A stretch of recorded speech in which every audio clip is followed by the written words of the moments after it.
Hari Om. Let's start with a prayer. Om Samasta Jana Kalyani Niratam Karunamayam Namami Chinmayam Devam Sadgurum Brahma Vidvaram Vasudeva Sutam Devam Kamsa Chanora Mardanam Devaki Paramanandam Krishnam Vande Jagadgurum Tvameva Mata Cha Pitat Tvameva Tvameva Bandhuscha Sakat Tvameva Tvameva Vidya Dravidam Tvameva Tvameva Sarvam Mamadeva Deva Tvameva Sarvam Gurudeva Deva. Hari Om. We are doing the question and answer sessions, and one of the questions that was raised is, why should we know about Avastatrayam or three states of consciousness? What's the purpose of that analysis? And in order to understand the truth according to scriptures, there are three avenues required. Number one, it is called Shruti Pramana, scriptural basis for indicating what is really true.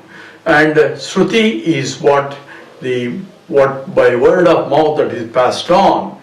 So that is essentially the Vedas come under Shruti Pramana. And second one is Yukti. Yukti means logic. It has to be logical. So even though it is scriptural but still logical. So logic can be used up to some point, and afterwards beyond that it says Naishatar Kenamathirapaneya. The truth is beyond the logic, but until that even the truth is beyond the logic is logical also. So logic has to be used, but logic is not like an external logic that we use outside for Laukika, means for worldly knowledge. This is a Adhyatmika knowledge or logic based on the scriptural only. This scripture says this, that scripture says this. There has to be self-consistency. That's what all the Brahma Sutras is, Samanvayam. Self-consistency is what is prescribed. And that requires a logical analysis. And all the acharyas have described and interpret according to them the logic they use, and they say their conclusion is more logical than other people's. But anyway, logic comes into second.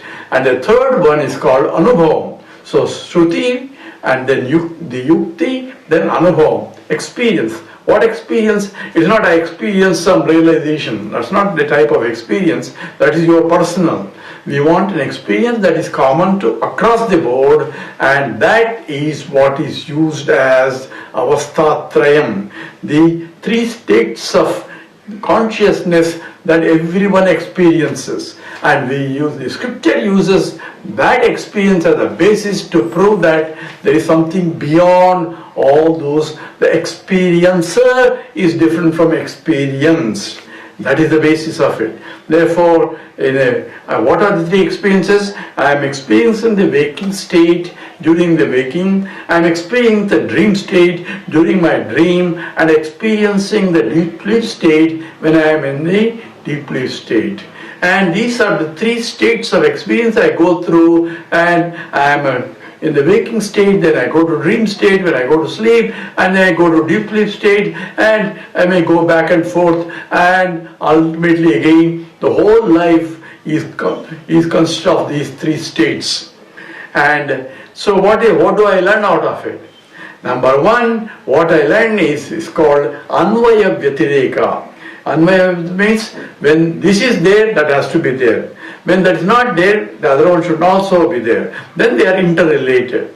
But one is there and other is there, and one is not there and still other is there, then the other one is independent of the one that is all the time there.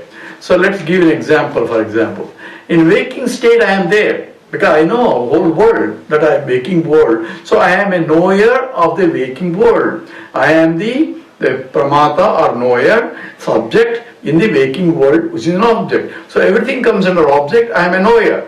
So that knower-known relationship there in the waking state.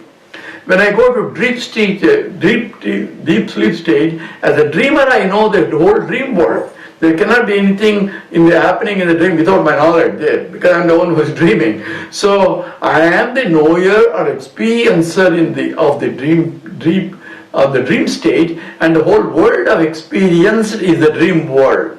So for a dreamer, dream is not a dream as long as he is in the dream. That's real for him. Only when he is awaker says the dream was not real, but not the dreamer doesn't say it.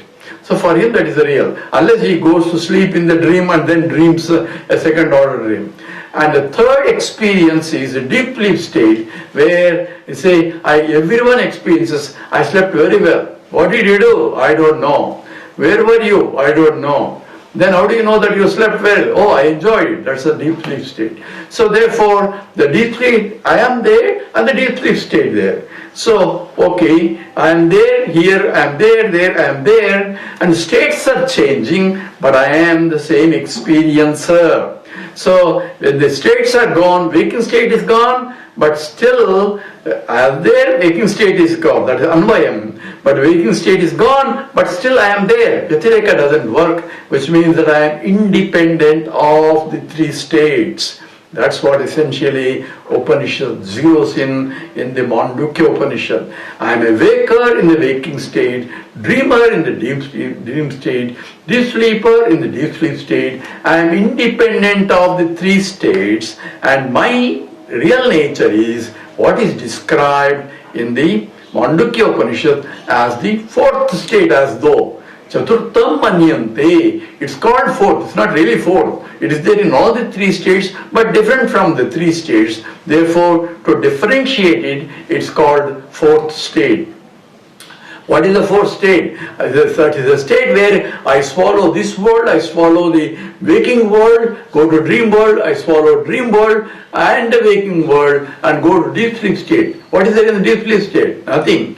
I am there. So therefore, the three states are experiences. I am traveling across the board. I am common in all the three things. But what is not, the states keep changing. Changing things are not me. The one that is real is that which does not undergo any change, and that is myself. That's what is analysis of Anvaya Vyatireka logic. That's why Yukti is involved in differentiating who am I compared to what is this world. All that is required to know exactly in the Tattvamasi statement what is the Tvam, who am I, inquiry, but the Ramana Maharshi disciples think that that's all enough. That's only one part of the equation is needed in order to differentiate or zero in who is that I am, who is the knower that I am, that is there in all the three states, different from all the states. And the mantra 7 of Mandukya describes that which is indescribable, because subject cannot be described. But yet it points out in the direction for one to contemplate, in the waking state, of course. That is why people study about the Avastatrayam. With that we stop. Om Purnamada Purnamidam Purnat Purnamudachyate Purnasya Purnamadaya Purnameva Sishyate. Om Shanti Shanti Shanti. Harihi Om Shri Gurubhyo Namaha.